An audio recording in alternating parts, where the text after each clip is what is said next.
Sikuwa najua kwa mke wangu alitoka skule. Nilirudi nyumbani na kufunguliwa mlango na dada wa kazi. Nilikuwa nimechoka na moja kwa moja nikaingia chumbani. Nilivua nguo nikijua kwa mke wangu alikuwa jikoni. Kwani ilikuwa ni usiku, mara nyingi ndio mida yake kumaliza kupika. Lakini wakati natoka chumbani kuwasalimia watu ndipo niliposikia kigombana na mama yake. Hivi kweli wewe unajua kabisa kuwa mume wako kasafiri, anarudi leo, lakini hauko nyumbani hata kumpokea? Mama yake alikuwa analalamika. Wiki nzima mume wako hayupo, unarudi asubuhi. Leo baba wa watu kapiga simu kabisa kuwa anarudi, lakini hata ujali. Mama yake alikuwa anafoka. Mke wangu alisha kujitetea na kumwambia kuwa anyamaze, kwani nitasikia. Mama mkwe wangu ambaye alikuja kwenye sherehe ya shemeji yangu mdogo wake na mke wangu alikuwa anaondoka kesho yake. Nilikuwa sijaonana naye kwani wakati sherehe inafanyika mimi nilikuwa Kigoma kikazi. Kutokana na ratiba zangu sikuweza kuja kwenye sherehe, ingawa kiasi kikubwa mimi ndo nimesimamia. Shikamo baba, binti yangu wa kazi alinisalimia. Nilimuitikia hivyo. Uko chumbani kwa mama mkwe wangu walisikia kuwa nimetoka. Mke wangu alitoka chumbani kwa mama yake akiwa kajifunga kanga kifuani, lakini kwa kumwangalia tu bado alikuwa na makeup usoni. Lakini hata nguo ambazo alizokuwa nazo zinaonyesha kuwa kuna sehemu ametoka. Nilijifanya sijasikia chochote. Mama mkwe akatoka, tukasalimiana, nikajikaza sana. Nikatoa zawadi nilizokuwa nimeleta na kufanya kama niko sawa. Kichwani nilikuwa na mawazo mengi sana. Mke wangu ni mtu nilikuwa namwamini sana, nilikuwa nampenda sana. Kutoka sawa, lakini sio kurudi asubuhi. Hicho ndo kitu ambacho kilinichanganya sana. Nilikuwa sitaki kumgusa.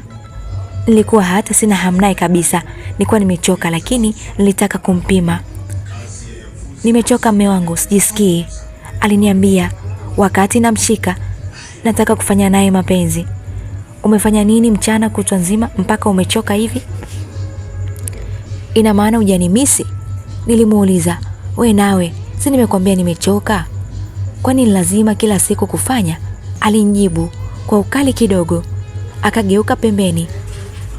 Hakutaka tena nimguse. Nikajifanya nimekasirika.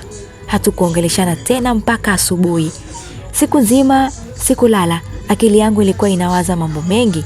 Nilikuwa nawaza ni kwa nini anasema amechoka wakati hana kazi. Ni mama wa nyumbani, tunamfanya kazi, tunaishi na mdogo wake.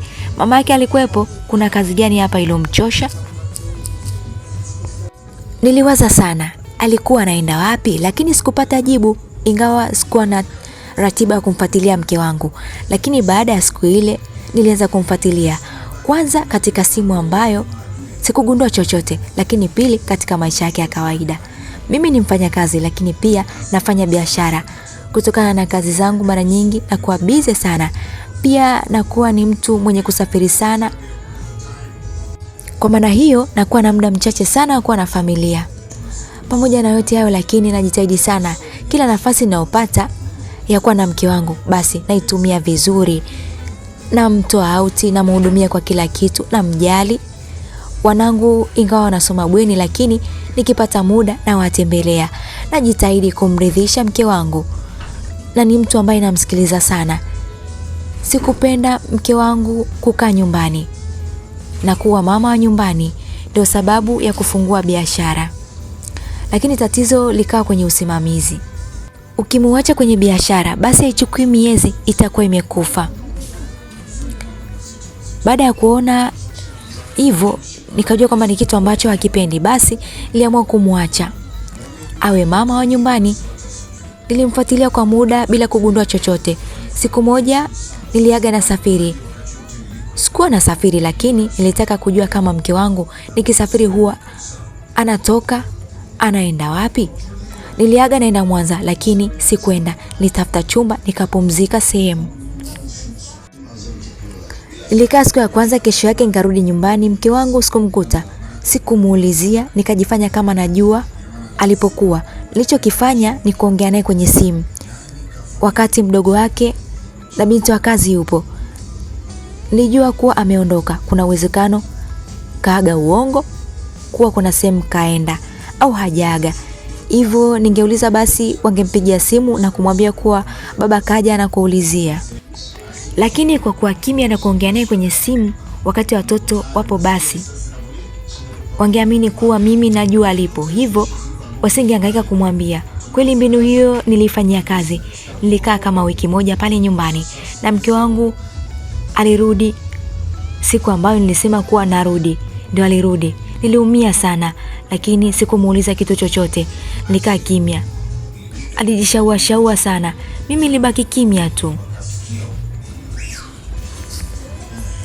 Nilianza kumfuatilia kwa rafiki zake, ndipo nikagundua kuwa kuna mwanaume ambaye alikuwa anatembea naye. Si mtu mzima sana, lakini kanizidi umri. Ni mume wa mtu, anaishi na mke wake. Na katika kipindi chote ambacho sipo, basi wanakuwa wanakaa hotelini na mke wangu. Baada ya kuchunguza na kuwa na ushahidi wote, niliamua kumuuliza mke wangu. Nilijua kabisa kuwa anamharibia maisha. Nilidhani ni tamaa za kimwili au kutokana na ubize wangu, hivyo sikutaka kuharibu ndoa yangu. Siku moja nilimwambia, najua unachokifanya. Mwanzo alikataa na kudai kuwa ni maneno ya watu, lakini nilimwambia mimi si mjinga. Nilimwambia kila kitu nilichokuwa nakijua, kuanzia nilipogundua siku ya kwanza mpaka safari ya Mwanza. Nilimwambia sehemu ambayo wanakutania mpaka chumba ambacho wanakutania. Nilikuwa najua kila kitu kuhusu wao. Nilikuwa nimekasirika sana. Baada ya kuona kuwa najua kila kitu, aliniomba msamaha na kuniambia hatarudia tena. Kwangu ilikuwa ni ngumu, lakini nilimwambia kabisa kuwa nipo tayari kukusamehe. Kesho yake tukaenda kupima ukimwi na kukutwa tuko sawa. Nikamwambia nimekusamehe. Pamoja na uchungu nilikuwa nao, lakini nilijua fika kuwa haiwezi kusaidia. Kama nikimtangaza mke wangu kuwa ni malaya, ni mke wangu tena wa ndoa ya kanisani, ni kwa nini nimtangaze wakati sikuwa tayari kumwacha? Niliwaza, ingawa mambo yatakuwa kama awali, lakini kama mwanaume nilivumilia na kukubali kusalitiwa ili aishe. Tulikaa kama wiki hivi. Nilikuwa bado namfuatilia, lakini siku moja nikasikia akiongea na simu. Nilikuwa chumbani na yeye alikuwa nje. Alikuwa hajui kama nimerudi kutoka kazini na nilikuwa nimelala ndani. Alikuwa anaongea na huyo mwanaume. Ni kama mwanaume alikuwa analalamika kuwa amemwacha ghafla, lakini yeye alikuwa anamwambia kuwa mimi nimejua, hivyo hana namna, ni bora kuachana kuliko kuendelea kupotezeana muda. Mwanaume alikuwa anabembeleza sana kwa namna mke wangu alivyokuwa anaongea, ingawa alikuwa anakataa, lakini niliona kabisa kuwa hajamwacha kabisa huyo mwanaume. Niliona kama wanataka kuonana. Nilibaki ndani kimya bila kusema chochote. Alipomaliza kuongea aliingia ndani. Aliniona nimelala. Kwa sehemu ambayo nilikuwa, alijua kabisa kuwa mimi nimesikia kila kitu, lakini sikumsemesha wala kumuuliza kitu. Sikuonyesha kama nimekasirika, ingawa muda mwingi alikuwa anajistukia sana. Sikutaka kukaa, niliona kabisa ni ujinga. Mwanaume anatembea na mke wangu, anajua kuwa nimefahamu, lakini anaendelea kumsumbua. Niliondoka jioni siku ile, kwa kuwa nilikuwa namfahamu yule mwanaume. Nijikuta naenda mpaka nyumbani kwake.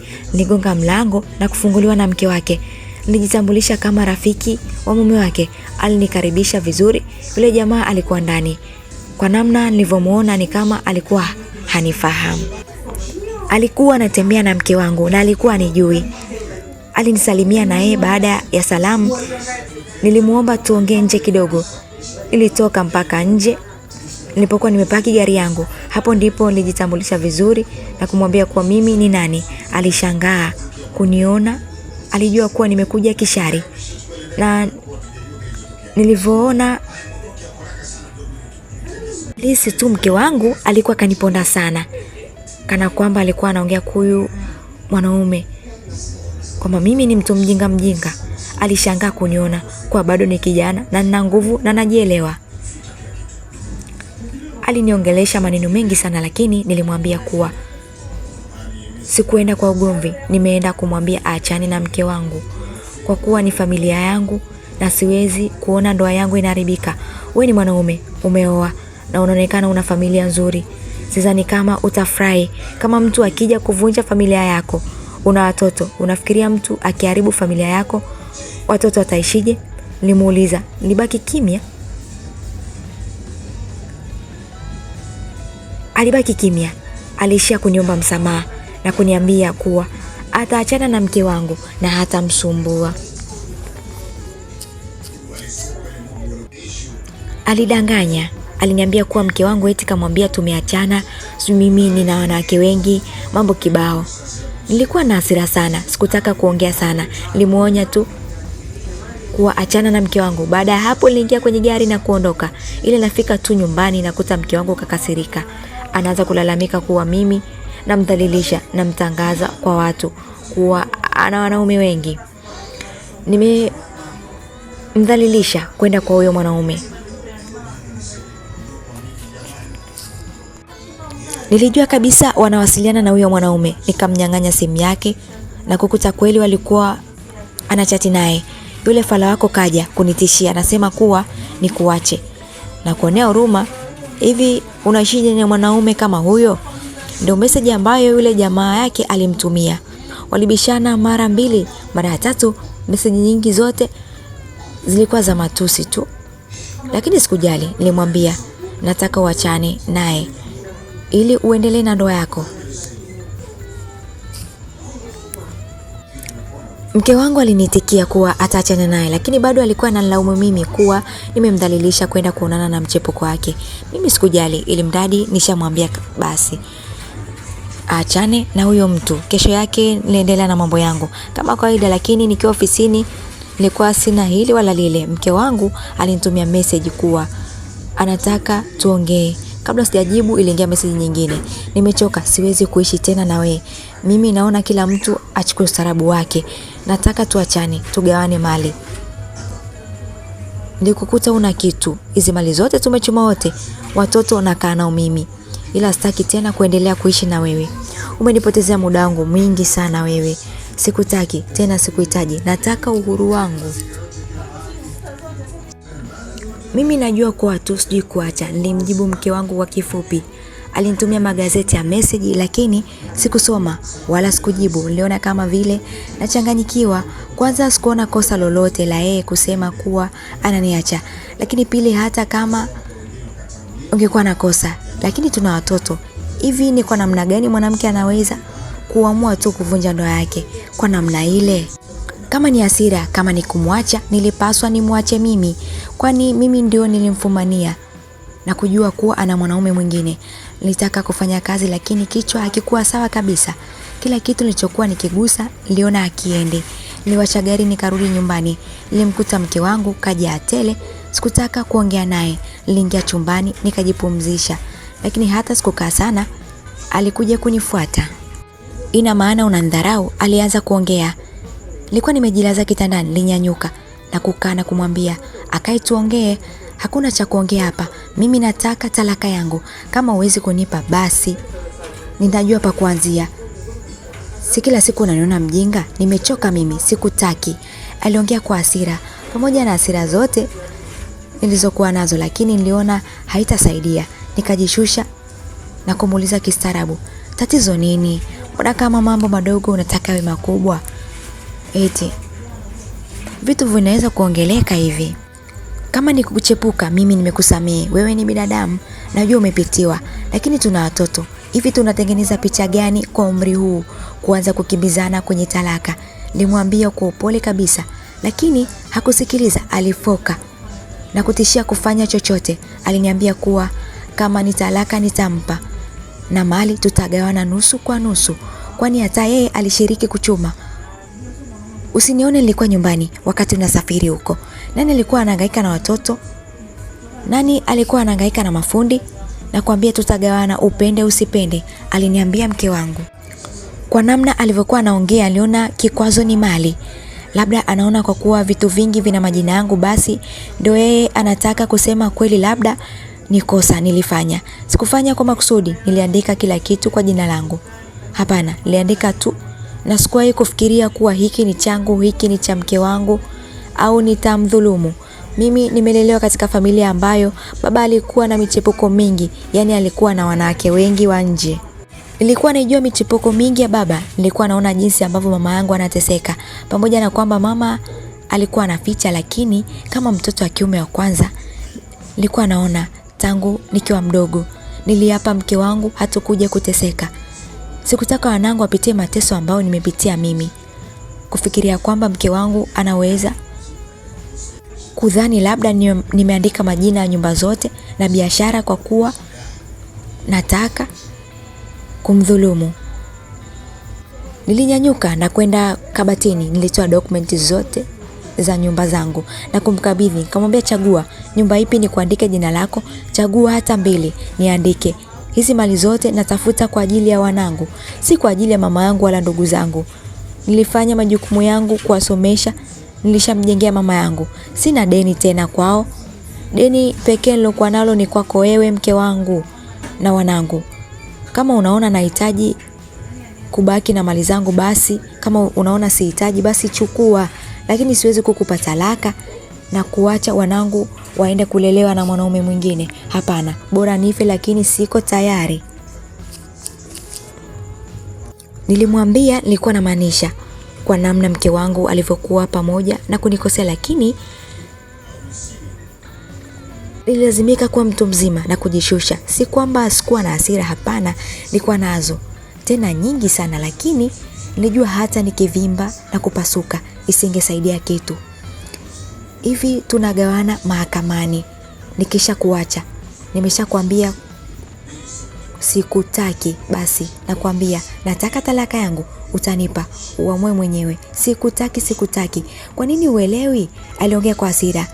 Aliondoshia zile dokumenti za nyumba na kuondoka kwa dharau. Sikutaka kumfuata, nilimwacha atulie kwanza.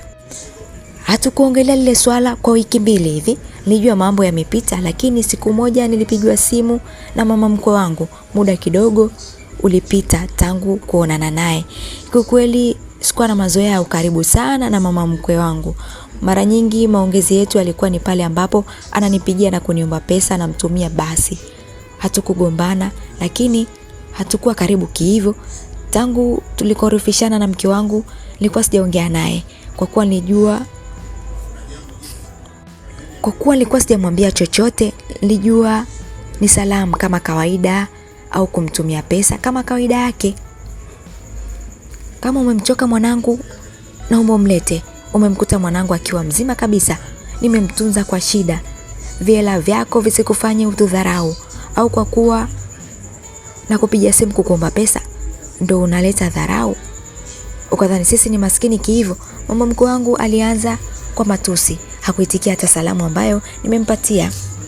Alitukana sana, alinilaumu kwa kumpiga mtoto wake na kumuita malaya. Ni kweli ni malaya, hata mimi ni malaya, mama yake. Malaya kama ulivyosema. Mimi nachotaka umrudishe mwanangu akiwa mzima. Nimechoka, nasema nimechoka. Kila siku unasafiri, mwanangu anabaki nyumbani analia, anahangaika.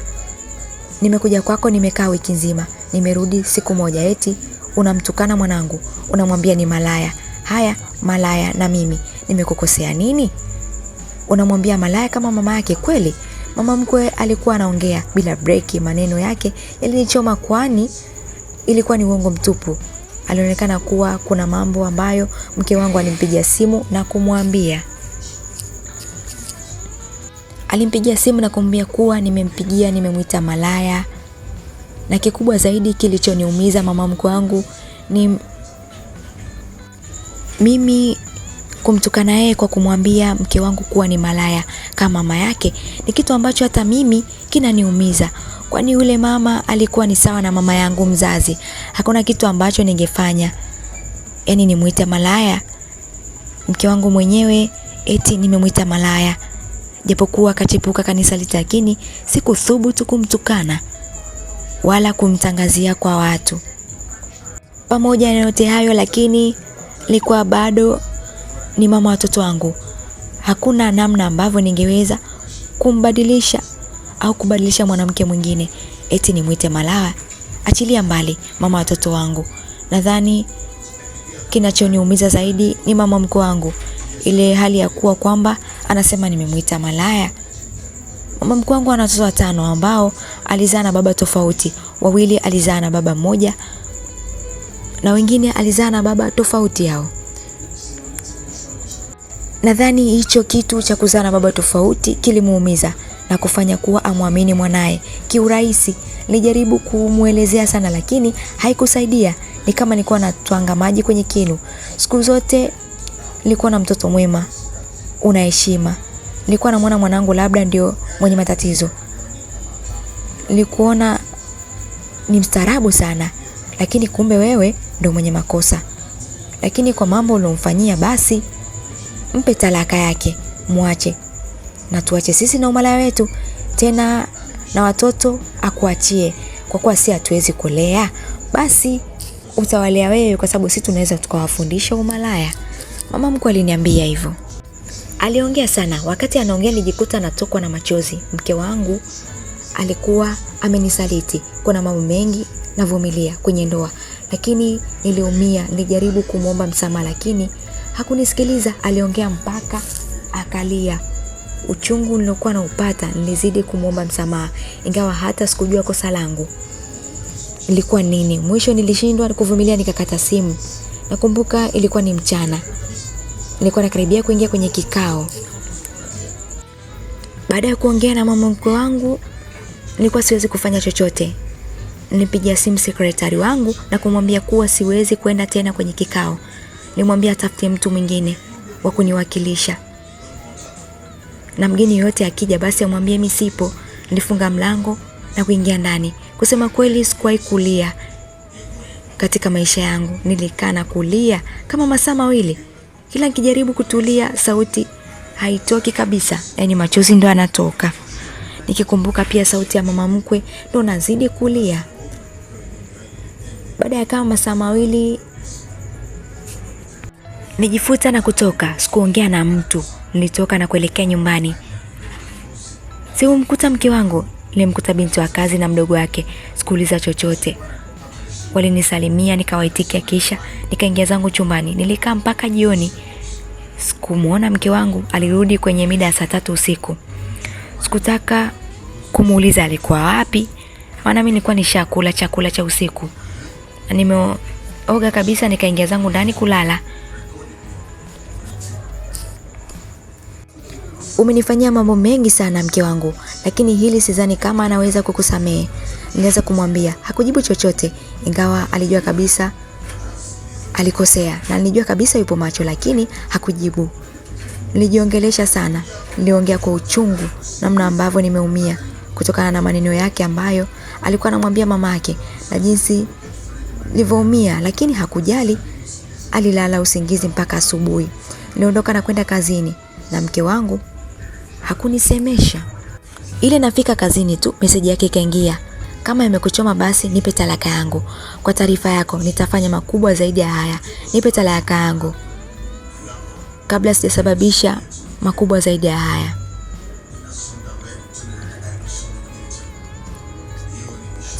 Sikutaki. Sikujibu message zake, nilikaa kimya. Nilikuwa na kazi nyingi sana siku hiyo ambazo nisingeweza kuacha na kujibu message zake. Nilifanya kazi, nilipomaliza niliamua kutafuta usafiri. Nilikuwa na semina ya kwenda Dodoma ambapo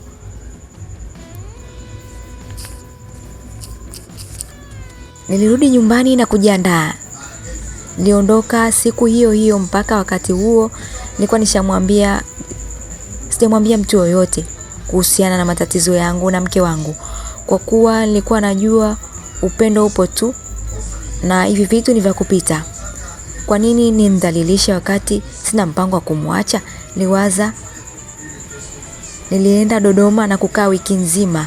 Bado mke wangu alikuwa ananisumbua kuhusu talaka, lakini mimi nilipuuzia. Aliniambia, nitakachokufanyia usinilaumu mimi. Nimekuambia sikutaki, nataka tuachane na mali tugawane. Labda kabla sijaenda mahakamani. Nakupa nafasi ya mwisho. Mke wangu alinitumia message kama kawaida yake. Nilijua kuwa ni message ya vituko. Nilifanya yangu Dodoma na kurudi Dar. Wakati nikiwa njiani niliwaza ni kitu gani nimfanyie mke wangu. Labda anasumbuliwa na upweke wa muda mrefu wakati nipo safarini muda wote. Nichukue likizo hata wiki 2. Ninaporudi nilimuomba mke wangu kuongea naye. Nilimwambia nataka kuongea na wewe, lakini naomba kitu kimoja, uchague nchi ambayo unataka kwenda kupumzika. Nikirudi. Bado alikuwa anadai talaka. Nikamwambia ukirudi nitakupa talaka. Ingawa ilikuwa ni ngumu, lakini nilikubali tu. Baada ya siku 3 hivi nilimwambia kuwa nataka nikutoe out mke wangu, uchague nchi ambayo unataka kwenda. Akaniambia nataka kwenda Dubai. Kwangu kusikia hivyo ilikuwa ni hatua kubwa, ingawa sikuwa na pesa kwa wakati huo, lakini nilijibana. Nilisimamisha baadhi ya vitu, nikasema ngoja nikamuonyeshe mke wangu maisha. Mimi kila siku nakuwa ni mtu wa kusafiri nje ya nchi na mikoani, lakini ngoja nimuonyeshe mke wangu akale bata. Yeye anabaki tu nyumbani kila wakati. Nilifanya mipango na tulienda kweli. Katika safari nzima ya wiki moja mke wangu alikuwa na furaha sana. Hata kuzungumzia mambo ya talaka tena. Kwa mtu yoyote angetuona asingedhani kama tuna matatizo. Ilikuwa ni raha na amani fulani. Nilijihisi vibaya. Niliwaza kutokana na mimi kutelekeza mke wangu kwa kumwacha mara kwa mara, ndio maana imekuwa hivyo. Anatamani maisha mengine ambayo mimi sikumpa. Baada ya kurudi mambo yalitulia. Mwezi mmoja tu mke wangu alibadilika. Hakuzungumzia tena mambo ya talaka. Kulikuwa na amani kabisa.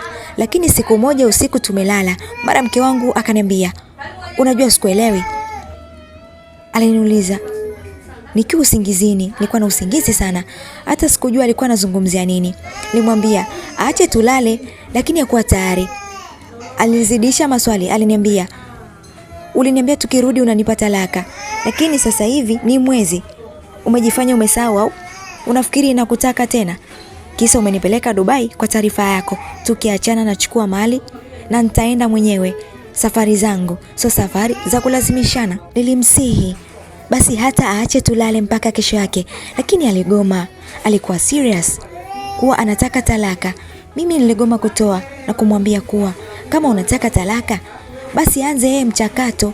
Aliniambia kuwa hana shida, lakini hataki mambo ya kudhalilishana. Mimi nataka uniandikie kuwa umeniacha na unipe mali zangu. Sitaki mambo ya kudhalilishana kwa watu. Aliniambia nilihisi labda anaogopa kuwa kama akidai talaka basi nitamdhalilisha kuwa nimemfumania na kuanika mabaya yake. Nilichukulia huo kama mwanya wa kumwambia basi kama unataka talaka anza wewe. Alinyamaza. Zilipita kama wiki 2 mambo yakiwa kimya, lakini siku moja niliitwa na mchungaji kanisani. Baba mtu mzima ambaye ndo alinifungisha ndoa. Ni mzee ambaye tunaheshimiana. Basi kwa kuwa mimi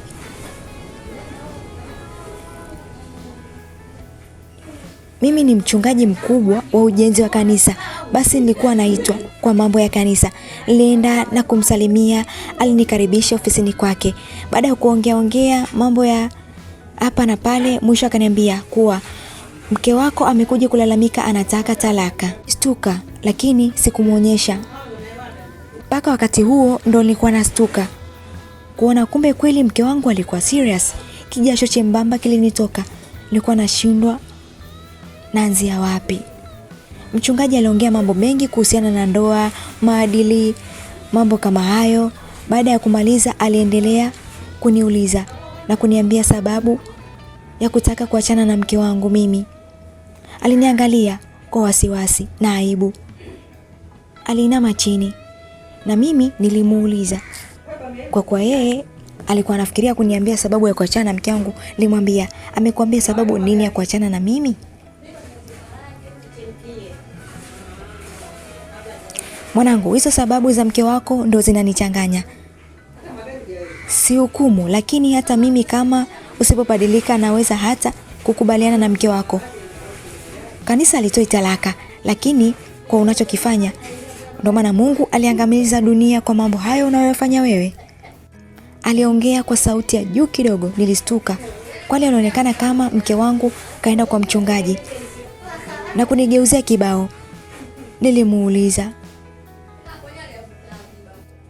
alichokiona, akawa kama ananishangaa kuwa sijui kitu. Mke wangu kaja na picha. Wewe unamtumia mwanaume mwingine picha za uchi, unafanya ushoga na mwanaume, alafu unamsingizia yeye kuwa anakusaliti. Kwanza nilistuka, ni kitu ambacho sikutegemea, lakini mchungaji aliniambia ni aibu. Mke wangu alikuja ofisini kwake na picha ambazo mimi nimemtumia mwanaume mwingine nikiwa uchi wa mnyama, na tukaa tunachati mambo ya mapenzi. Nilishangaa sana, lakini aliniambia kuwa mke wangu alihaki simu yangu bila mimi kujua, na akaona picha na message na chati na mwanaume. Sikuamini, nilijua kuwa ni mchezo tu. Mchungaji aliniomba simu yangu, nilimpa, akaingia WhatsApp, akaweka namba ambayo mke wangu alimpa. Akaingiza ile namba, ilikuwa haijasefiwa, lakini alipiga, haikupokelewa.